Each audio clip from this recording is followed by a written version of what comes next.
प्रिय विद्यार्थियों, इससे पूर्व के गद्य में हमने पढ़ा था कि ब्रह्मचारी मुनि महामुनि को बता रहे थे कि कुतुबुद्दीन से लेकर के आज तक इन दानवों ने ही दीनहीनों की हत्या की है।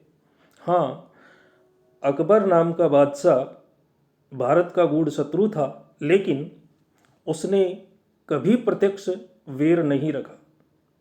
वो शांति प्रिय और विद्वानों का सम्मान करने वाला था।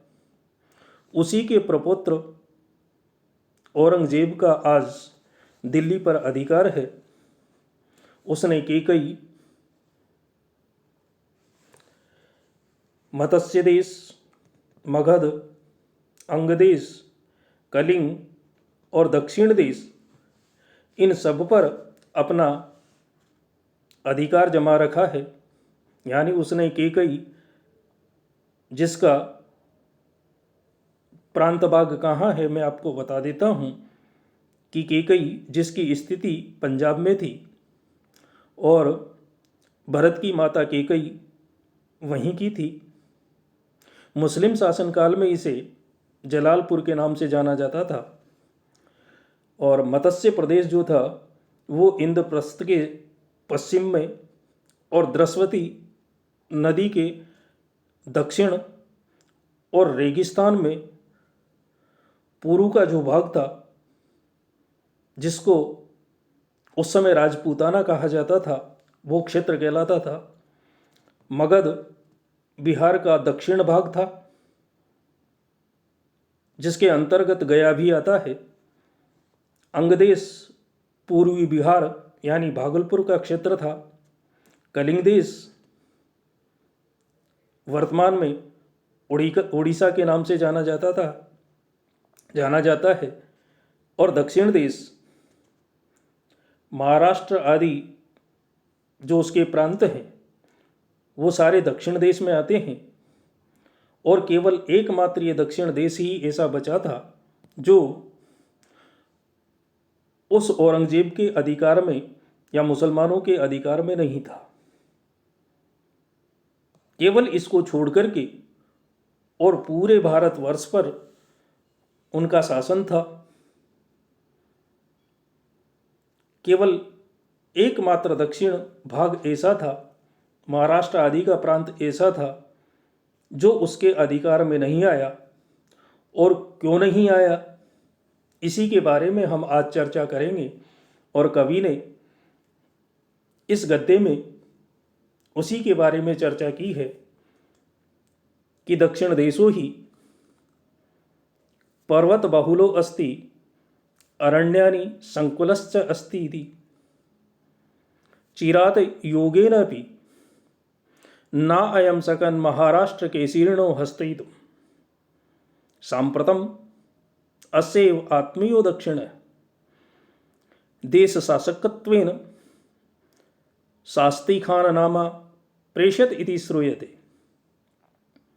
महाराष्ट्र देश रत्नम यवन शोणित पिपासा आकुल कृपाण वीरता सीमंतिनी सीमंत सुंदर सांद्र सिंदूरदान देदीप्यमान दोर्दंड मुकुटमणि महाराष्ट्राणाम भूषण भटानाम निधि नीतानाम कुलभवनम कोसलानाम पारावारः परम उत्साहानाम कश्चन प्रातः स्मरणीय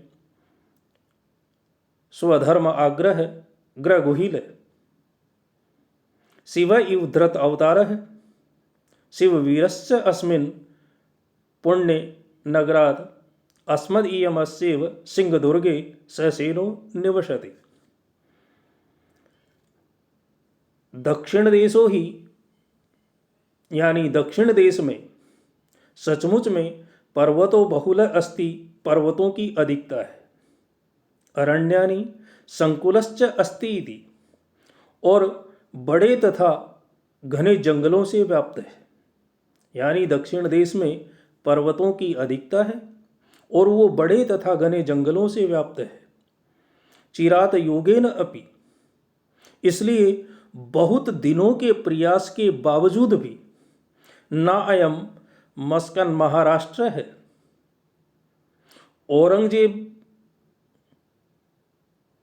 केसरीण है, सिंह के समान उन मराठों को, महाराष्ट्रियों को वश में नहीं कर पाया, उन्हें वश में नहीं कर सका। यानी बहुत दिनों के प्रयास के बावजूद भी औरंगजेब सिंह के समान उन मराठों को अपने वश में नहीं कर सका। और श्रूयते, ऐसा सुना जाता है कि सांप्रतम अस्यैव आत्मीयो, सांप्रतम अब उसी का, आत्मीयो हो अपना व्यक्ति, दक्षिण देश शासकत्वेन, दक्षिण देश का शासक बना करके, शासक के रूप में शास्त्री खान नाम है, जिसका कि नाम शास्त्री खां था, प्रेष्यत इति, उसको भेजा जा रहा है। यानी शाइस्त खां दक्षिण देश का शासक बना करके यहाँ भेजा जा रहा है।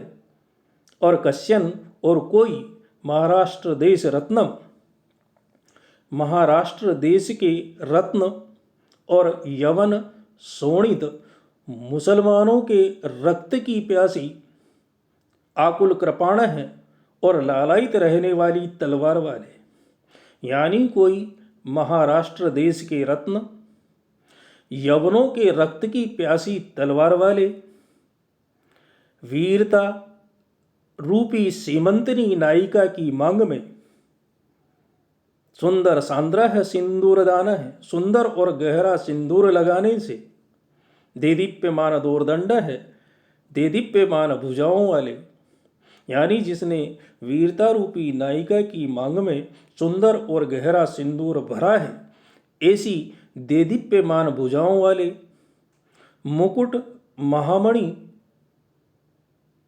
महाराष्ट्राणा, और जो मराठों के मुकुटमणि हैं, भूषण भटानाम, और जो योद्धाओं के आभूषण स्वरूप है, जो मराठों के मुकुटमणि हैं और योद्धाओं के आभूषण स्वरूप हैं, निधि ही नीता नाम, और जो नीतियों के भंडार हैं, निधान हैं, कौशला नाम कुल भवनम, और निपुणताओं के जो कुल ग्रह की तरह है, परम उत्साह नाम पारावार है, और परम उत्साह का जो समुद्र है, प्रातः स्मरणीय है, और जो प्रातःकाल स्मरण करने योग्य है, जो नीतियों के निदान हैं, निपुणताओं के कुल ग्रह के समान हैं, जो परम उत्साह के समुद्र हैं, और प्रातः स्मरणीय है, स्वधर्म आग्रह और सनातन धर्म के महान गुहिल है, जो पालक हैं, सनातन धर्म के जो महान पालक हैं, और शिव युद्धरत अवतार है, और मानो शिव जी ने ही अवतार धारण कर लिया हो ऐसे शंकर के समान, यानी अवतार धारण किए हुए शंकर के समान शिव वीरश्च अस्मिन, महाराज शिवाजी पुण्य नगरात न अरियमस्येव, पूना नगर के समीप ही, महाराज शिवाजी पूना नगर के समीप ही सिंह दुर्गे है, सिंहगढ़ दुर्ग में ससेनो अपनी सेना के साथ निवास कर रहे हैं।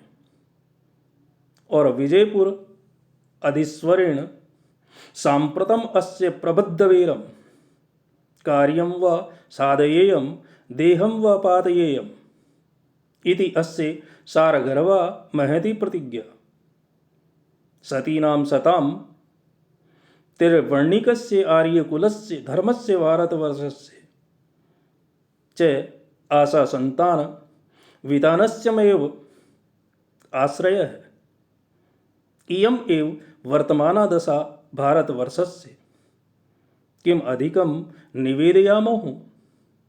योगबल अवगत सकलो गोप्यतम वृतांतेषु योगी राजेषु इति कथित्वा वीरराम। अर्थात विजयपुर अधिस्वरेण सांप्रतम प्रबद्धवीरम। विजयपुर अधिस्वरेण बीजापुर के राजा के साथ सांप्रतम अस्य प्रबद्धवीरम, जिसका कि इस समय बेर बंधा हुआ है। बीजापुर के राजा के साथ इस समय इनकी शत्रुता बहुत ज़्यादा बढ़ी हुई है। और कार्यम व साधयेयम, या तो कार्य को पूरा करूँगा, देहम व पातयेयम, या फिर अपने शरीर को नष्ट कर डालूँगा। यानी या तो अपने कार्य को पूर्ण करूँगा या अपने शरीर को नष्ट कर डालूँगा। इति अस्य सारगर्भा महति प्रतिज्ञा। यही इनकी गंभीर और सारगर्भित प्रतिज्ञा है।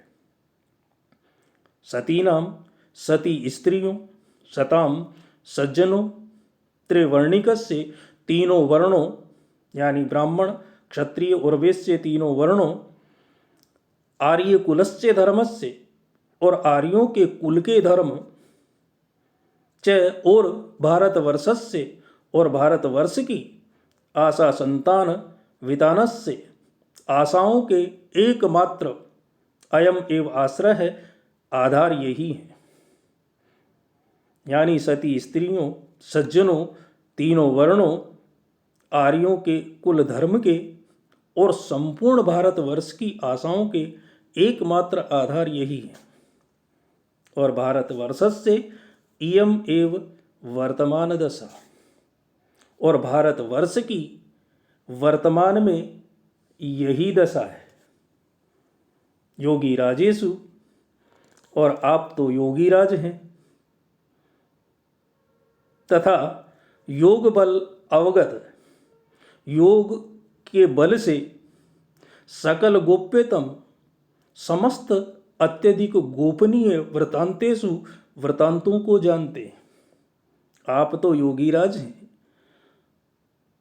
और आप योग बल के माध्यम से समस्त प्रकार के जो अत्यधिक गोपनीय वृतांत है, जो बातें हैं, उनको भी आप जानते हैं।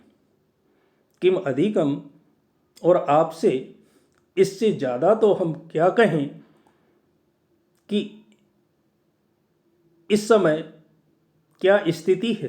इति, इतना कह करके, कथित्वा, इतना निवेदन करके, वीर राम है मुनि चुप हो गए। यानी आपसे इससे ज़्यादा हम क्या कहें, ये कहकर के मुनि चुप हो गए, क्योंकि आप तो योगी राज हैं और आप अपने योग बल के द्वारा समस्त प्रकार की गोपनीय वृत्तांतों को जानने वाले हैं। इसलिए इससे ज़्यादा तो हम आपसे क्या कहें, ये कहकर के और मुनिराज चुप हो गए। तो इस गद्य में मुनि के द्वारा योगीराज को वो वृत्तांत सुनाया गया कि किस तरह से दक्षिण प्रदेश उस औरंगजेब के अधिकार में आज तक नहीं आया। इसके अगले गद्य में हम पढ़ेंगे कि किस तरह से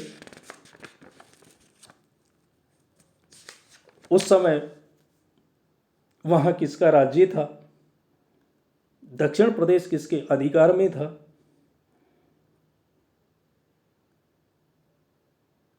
और औरंगजेब ने उसे हस्तगत करने की क्या क्या चेष्टाएं की। तो अगले गद्य के अंदर हम ये अध्ययन करेंगे। आज के लिए हम इस गद्य को ढंग से आप एक बार और दोबारा रिवीजन करके पढ़ेंगे, ऐसी मैं आशा करता हूँ। इसी के साथ धन्यवाद। कल हम अगले व्याख्यान के लिए आपसे फिर मिलेंगे।